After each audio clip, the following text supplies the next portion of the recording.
Hey there, fellow entrepreneurs. If you're tired of complicated domain management, I've got the solution for you, Hover.com. Hover makes registering and managing domains a breeze. Their clean interface and hassle-free experience will save you time and frustration. No upsells, no hidden fees, just straightforward domain services. Plus, Hover offers top-notch customer support. Make your life easier. Head over to MilwaukeeMafia.com/hover and simplify your domain journey today. You're listening to Milwaukee Mafia, your weekly podcast dose of Wisconsin Mafia and true crime history.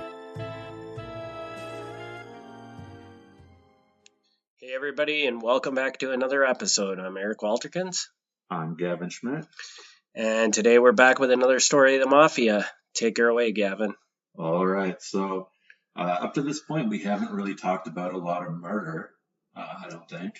No, we have not. Okay. And we should talk about a lot of murder, because I'm thinking a lot of people are waiting for that. Yeah, there's going to be a lot of murder in the next few episodes, so I'll make up for the lack of murder. Sorry about that. We're actually going to go back in time a little bit. It's going to be a running theme. I'm going to keep going back in time. We're going to go all the way back to 1897. That sound cool? Okay. So 1897, this is actually before Vito Guardalabene, not in Milwaukee yet, so this is a little bit ahead of that. But the Italians are coming in. They're settling in the Third Ward, so this is, just around the time or just after the fire. It's a changing neighborhood. This is in the Third Ward. It's thrown into a state of excitement. It's a warmer than average Monday morning of July 12th, 1897. There's a sensational volley of bullets, and soon James Soukop, age 30, is shot and on the verge of death. Would you say that as far as this could be a very, very, one of the first Italians murdered in Milwaukee? Well, yes and no. Okay. Okay, so James Soukop is not Italian. Oh, okay. So no. But that is why this story comes up, because it is the first murder involving an Italian. The shooter is Italian. Being that this is so early, is this actually Mafia related, or is this just an Italian? The shooter in this case is probably not a Mafia member. Okay. Probably not. This specific murder was not a Mafia incident. We'll say that. Okay. So James Soukop is a Teamster, and for those who don't know what a Teamster is, basically it's just somebody who drives goods and services around. Usually today it'd be a truck driver, but at this time, of course, it's a horse and buggy. He's hauling vegetables around. He's driving around. He's in the Third Ward. He's got some bananas that he just picked up from the depot. He passes by another guy who's a Teamster. And this Teamster already, even though it's 11 in the morning, is inside at the local saloon. He's decided he doesn't want to work. He wants to sit at the saloon. So he passes on a bill of lading to the man, James Soukop, to pick up some potatoes. And this other guy goes back to drinking. James gets a second bit of work. Well, while he's driving around, 4 Italian men begin to jeer at him. And another one jumps out, begins throwing stones and bricks at him. Soukop fights back by whipping them with his riding crop. He calls them sons of bitches. And then a shooting breaks out. The gunman fires 4 times. 2 of the shots hit Soukop in the back and in his side. There's also a young boy on the wagon with him, but the young boy is not injured. Several people saw the incident. Soukop made it back to the store. He's bloody, not in the best shape, being shot. Until the ambulance arrived to treat his wounds, he was given brandy to drink. So that's the best they could offer him. It was like, here's your first aid, here's a bottle of brandy. So while they're investigating, they found out that a few days prior to this, a different Teamster got into a fight with an Italian in the Third Ward. A fight broke out then. One of the non-Italians in the fight got cut above his eye with a knife. So they were thinking that maybe even though this wasn't the same guy, maybe this was like a retribution. Like, oh, we got in a fight a couple of days, we're going to get you this time. Maybe everybody just looks the same. I don't know. It's like one guy on a buggy is the same as anyone else. He got brought to the hospital. Soukop got brought to the hospital. He died around 9 p.m. One of the bullets was lodged deep in his intestines, and another one was in his spine. Surgery really couldn't do a whole lot in those days. There was some debate about whether the surgeons were incompetent or slow to get to him, but I mean, again, a bullet in the spine, and this is 120 years ago. I'm guessing there really wasn't a whole lot they could have done about that. So the police, of course, they're looking for the shooter, and they're wandering around what they called the Italian colony, the Third Ward. They call it the Italian colony. This is going to be a running theme in the early days. Local Italians did not trust the police. They just did not. So when they went around asking questions, whether they knew something or not, they wouldn't tell. They weren't going to talk. So, that's just how dedicated and focused they were on helping each other rather than helping outsiders. Because they knew, at least some of them knew who the guy was, but they'd rather not give up the name of a murderer than actually help the police. So even though, most of these people, are perfectly normal, innocent people, that's just sort of the culture that they had, was to not talk. So that helps. Again, this is not a mafia murder specifically, but it helps the mafia, because anytime they're doing something, if the people that they're doing it to aren't going to bother turning them in, it's not going to solve the problem. Was it very common, do you think, for them to have that attitude where, rather than helping law enforcement, they're going to help each other? And it varies culture to culture. A lot of it is just sort of, and not to be too generic, too stereotypical, but with the Sicilian culture, I mean, there's just generations of not trusting authority. So it's not like it's specifically the American police. It's just they've been getting a bad deal for generations. So they're kind of like, well, we know how to take care of our own. And other cultures, like the previous residents were the Irish, and the Irish, very different. As soon as they were able to, they got involved in local government. I mean, a lot of the early police officers were Irish. So they had a completely different point of view on that. Once they were accepted as being American, they wanted everything they could do to be American. So the cultures vary. All right. So after a little bit of walking around talking to people, the inspector in charge of the case, a man named Otto Reamer, he told the newspapers that he knew beyond a doubt the identity of the man who did the shooting. He didn't name the man publicly at this time, but he said, "I know for a fact." And Reamer, to his credit, had developed a reputation for honesty. He didn't believe in lying to criminals to get a confession. There's a thing called the third degree, where you kind of badger somebody into confessing. And there's another trick that police still use to this day, where if you've got two people, you put them in two separate rooms, and you'll say, "Hey, your buddy already told me everything. You should probably tell me something, or otherwise he's going to get away and you're going to get blamed for it." And Reamer went on record as saying, "I'm not going to do any of that. I think that's dishonest, and that makes me as bad as the crooks." Whether you agree with that or not, that was his position. So if he said that he knew who it was, he probably knew who it was. The suspect was described as 35 years old, very dark, with a pointed black mustache. There were 15 detectives detailed on the case. Every dwelling, barn, tavern, and building was searched from top to bottom. The local newspaper said of the buildings that they were searched that the places have been found swarming with Italians. The surroundings are crowded with squalor. 9 persons are often found in one room, but the swarthy sons of Italy are as immovable as a sphinx when questions as to the murderer are put to them. Very colorful language in the newspaper. One Italian was heard to remark in broken English that if the police don't get him, he'll be back in Italy within 2 or 3 weeks, which is probably true. If he wasn't going to be arrested, obviously his next best thing was to get out of the country because he's wanted for murder.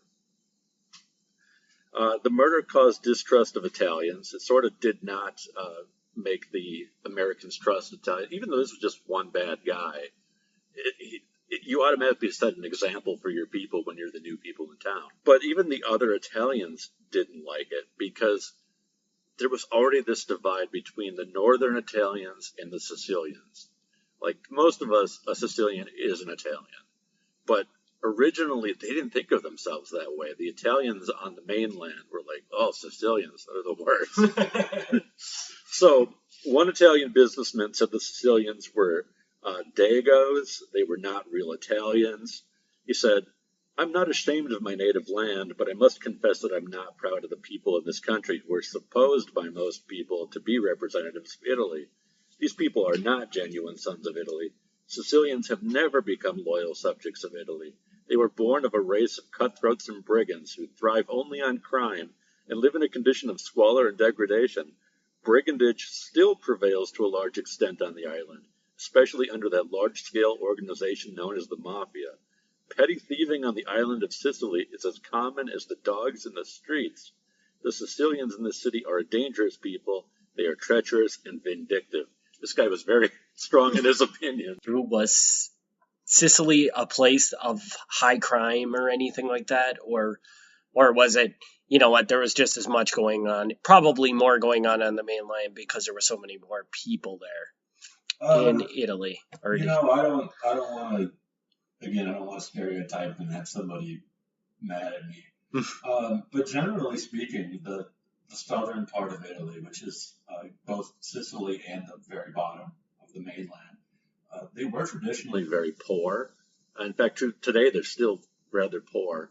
So it does sort of lend itself to having more crime because when you're poor, you're going to steal, you're going to do what you have to do to get by. So I don't know the statistics about whether the violence is stronger in Sicily than in... Some truth to what he was saying. Oh, there's definitely some truth. I mean, this guy... yeah. He's pretty vocal about it. But yeah, I mean, he's not wrong. He's just kind of... You wouldn't normally say it quite that strongly. Right. So it only took them a few days, but they did catch the killer. They found him in, of all places, Boston. I don't know why, but he was in Boston. He had already, within a few days, found a new job of selling crabs in the street. So they arrested him, and turns out his name was Antonio Balistrieri, which is interesting because the Balistrieri name is the most notorious name in Milwaukee Mafia history. Now, this is not like a grandfather of the later Balistrieri mob guys. It's just an interesting coincidence that the first Sicilian murderer in Milwaukee has this name. So, so already from the very beginning, that's a name. Like, oh, it's Balistrieri. Yeah. When he was arrested, he said, well, I shot him because I was provoked. I didn't do it just because I felt like it. Like, he was on my case. He claimed that James Soukop drove by his home, reviled him, whatever that means, hit him in the chest with a brick. Yeah. So enraged, he ran after the wagon and fired 4 shots at him. He expressed deep regret when he heard that the man was dead. He claims that he was just shot at him because he had a brick thrown at him. He didn't really intend to kill him. I don't know that there's any truth that he got a brick thrown at him, but that's his story. The detective, again, he comes back and talks to the public. He says, we have known for more than a week that he was in Boston. Letters and telegrams passing between himself and his brother furnished the clue. A week ago Wednesday, a lengthy telegram was sent to the Boston police asking for his arrest. His brothers left for San Francisco, but they had that trip planned for some time now before the murder, so it wasn't like they were leaving the hideout or anything. Within the first 24 hours of being arrested, Balistrieri made 3 attempts to kill himself. First, twisted his large bandana around his neck and then tied the loose end to an iron bar in his jail cell. The bandana was firmly tied. He threw himself forward in a manner that brought his entire weight on the knot around his neck.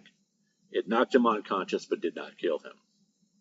He next tied his suspenders into a noose and successfully hanged himself, but was cut down before he was dead. He tried a third time. Now his bandana and his suspenders have been taken away from him, so he tore his shirt into long strips to make a noose. But this was less successful than the first 2 tries. The shirt strips were just not strong enough, and they tore further. After the third attempt, he was put in handcuffs and a straitjacket. They decided that, this guy's clearly not going to give up. From within prison, because that's some massive detail that you got there, and I would imagine that would come for prison records of it. It's not actually, this was in the newspaper. Oh, really? Yeah. Wow, okay. So the Third Ward Sicilians actually pooled their money to hire a defense attorney for him. So again, they'd rather stand up for somebody who they know is probably a murderer. So they pooled their money to hire a defense attorney who was well known in his day. That was all fine and good, but it didn't end up working out. He was found guilty of murder, but it was murder in the second degree, so I guess that's a little bit better. He was sentenced to prison for 20 years, but already by the end of that same year, he was ruled insane, and he ended up serving out the remainder of his time at the state asylum in Oshkosh, of all places. Wow. Yeah, right near home. So that was our first murder involving a Sicilian in Milwaukee. So 1897. So this is like right before there's a big influx. There's actually not that many in the area quite yet. Footing in Milwaukee. I would say it really hit about 1903. So about it's 5 years. okay. Yeah. Okay, so it did not take very long from the Italians coming for the Mafia to become a thing. Right. Yeah. I mean, I think already the few bad apples snuck along from almost day one. So. And you said that with the guy that was convicted. I'm sorry, I'm terrible with names. That's okay. But you have no record of tying him to one of the Ballas. I'll let you say the name because no, and actually, so the problem with that is the newspapers were really, really terrible in the early days with spelling and things like that. So in the newspaper, like the way they spelled his name isn't even correct. There's a couple of different spellings of the name, but the one the newspaper used is not one of the normal spellings, so I know that they're wrong. And then his prison record no longer exists. It's the way that the state keeps the state prison records.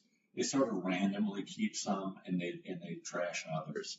And his wasn't one of the ones that they randomly kept. So the only thing left is the index card. They keep all of the index cards of when people first get logged in. So I have a copy of that.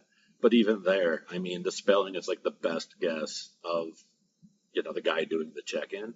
So trying to figure out exactly who this guy's parents or brothers and sisters were, it's really hard to tell. So I don't know where he fits into this, but I don't think he's a direct. He's some kind of cousin, but he's not like a direct relative. Well, there you have it. Do we have anything else for this? No, I think that about covers it. All right. Well, that sums up this week's episode. Hang with us for a new episode coming next week. I'm Eric Walterkins. I'm Gavin Schmidt. And have a good one. Thank you. Thanks for tuning in to the Milwaukee Mafia podcast. Join us next week for another look back at Wisconsin Mafia and true crime history.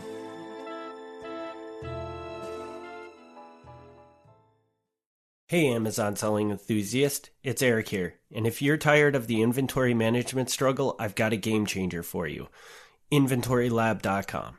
Inventory Lab simplifies e-commerce, inventory management, integrates seamlessly with Amazon, and even syncs effortlessly with QuickBooks for hassle-free accounting. Go to MilwaukeeMafia.com/IL now because your success deserves efficient inventory management. Happy selling.